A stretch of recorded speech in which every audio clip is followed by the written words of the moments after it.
కాలంలో మనం ప్రభుత్వ రంగము సంబంధించిన సంస్థలన్నీ కూడా ప్రైవేటీకరణ చేయడానికి కేంద్ర ప్రభుత్వం సిద్ధమవుతా ఉన్న దాని మీద విశ్లేషణ చేస్తున్నాం.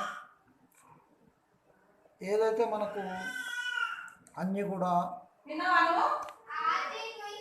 పిల్ల పెట్టు ఏదైతే మనకు ప్రతిదీ కూడా నష్టం వస్తుందని చెప్తున్నారు. ఏదైతే ఇటీవల మనకు రాజ్యసభలో మంత్రి అయినటువంటి జవదేకర్ గారు 18-19 ఆర్థిక నష్టంలో నష్టపోతున్న 3 పిఎస్సీల గురించి చెప్పడం జరిగింది. ముఖ్యంగా ప్రభుత్వ క్యారియర్ ఎయిర్ ఇండియా, అదేవిధంగా టెలికాం కంపెనీలు మరియు భారత సంచార్ నిగమ్ లిమిటెడ్, ఇవన్నీ కూడా బాగా నష్టాలు ఉన్నాయని చెప్పి ఇవన్నీ కూడా ప్రైవేటైజ్ చేయాలని ఆల్రెడీ మనకు బిఎస్ఎన్ఎల్ దాదాపుగా అయిపోయినట్లే.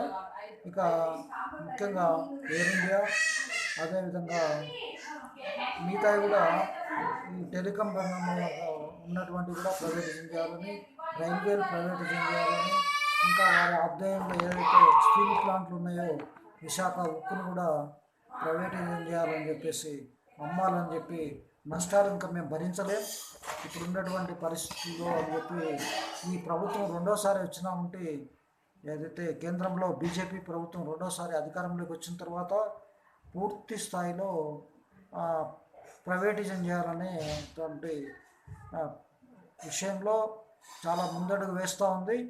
అదేవిధంగా చాలా మనకు దీన్ని ఏదైతే మనము భారతదేశంలో మనకు సంక్షేమానికి ఎక్కువ ప్రియారిటీ ఇస్తామో, ఇప్పుడు దాదాపుగా బ్యాంకులకు కానీ తర్వాత కంపెనీస్ కానీ వాళ్ళ యొక్క షేకును తగ్గించుకోవాలని చెప్పి వాళ్ళు ప్రయత్నాలు చేస్తున్నారు. దాదాపుగా రాబోయే వీళ్ళు ఇంకా 2-3 సంవత్సరాల్లో దాదాపుగా మొత్తం అంతా కూడా ప్రైవేట్ రంగానికి అప్పచెప్పాలనేది ఉన్నారు. ఓఎన్జీసీ నుంచి దాదాపుగా ఏదైతే గ్యాస్ని వెలికి తీసేటువంటి కూడా ప్రైవేట్ వాళ్ళకి ఇవ్వడం జరిగింది. ఈ విధంగా ప్రైవేటిజం వల్ల ప్రభుత్వానికి ఆదాయం వస్తుంది అంటుంది, కానీ ప్రభుత్వానికంటే కూడా ఎక్కువ వీళ్ళకే ఎక్కువ వస్తుందని నేను భావిస్తున్నాను. ఎందుకంటే మొన్న ఒక మీటింగ్లో వేదాంత అనేటువంటి కంపెనీ గ్యాస్ను తీస్తే కొంతనే రాయల్టీగా కేంద్ర ప్రభుత్వానికి ఇస్తుంది. తర్వాత వచ్చేటువంటి ఆదాయంలో పూర్తిగా ఈ యొక్క కంపెనీకే ఉంటుంది. కాబట్టి పూర్తిగా కేంద్ర ప్రభుత్వము చాలా కంపెనీలకు ప్రైవేటు వాళ్ళను ఎంకరేజ్ చేస్తూ ఉంది. దీన్ని పూర్తి స్థాయిలో వ్యతిరేకించాలని చాలామంది చెప్తున్నారు. అయినప్పటికీ ఈ యొక్క విషయాల మీద చాలామంది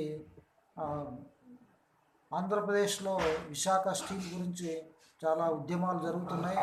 ముఖ్యంగా ఏదైతే మన ప్రభుత్వ రంగం యొక్క లక్ష్యము స్వావలంబన, స్థిరమైన ఆర్థికాభివృద్ధిగా మనం భావిస్తాం.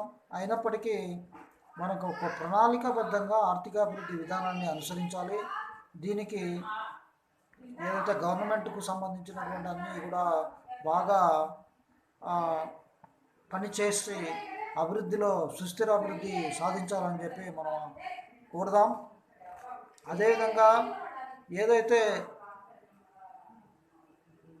ప్రభుత్వ రంగంలో నెలకొల్పాల్సిన సంస్థలన్నింటినీ కూడా ప్రైవేటైజింగ్కు అప్పజేయడం ఇది కేంద్ర ప్రభుత్వం కరెక్ట్ కాదనేది నా యొక్క ఆలోచన. అదేవిధంగా మనకు ఏదైతే ఈ యొక్క ప్రభుత్వ రంగ సంస్థలు సామాజిక, ఆర్థిక, సాంస్కృతిక రంగాల్లో కూడా కృషి చేస్తాయి కాబట్టి దీనికి ప్రధాన పాత్రగా వహిస్తాయి. ఇక మనకు ఈ యొక్క ప్రభుత్వకు సంబంధించినటువంటి కంపెనీల వల్ల ప్రజల ఆదాయం పెరుగుతుంది. అదేవిధంగా జీవన ప్రమాణాల పెరుగుదలకు కూడా కారణం కావుతుంది. ప్రజల యొక్క ఏదైతే ఆకాంక్షలు ఉంటాయో అవన్నీ కూడా నెరవేరడానికి అవకాశం ఉంటుంది. ఎక్కువ శాతము ప్రజలకు కావలసినటువంటి అన్నీ కూడా సమకూర్చడానికి అవకాశం ఉంటుంది ప్రభుత్వ రంగంలో పరిశ్రమలు కానీ ప్రభుత్వ రంగంలో నడుస్తే అనేది ఉన్నటువంటి అభిప్రాయము. ఇక మనకు 1990 అంతర్జాతీయ చెల్లింపులలో వచ్చిన లోటు కారణంగా మన ఆర్థిక వ్యవస్థ పరిపుష్టి చేయడానికి అంతర్జాతీయ ద్రవ్యనిధి నుంచి కూడా మనం రుణం కోరడం జరిగింది.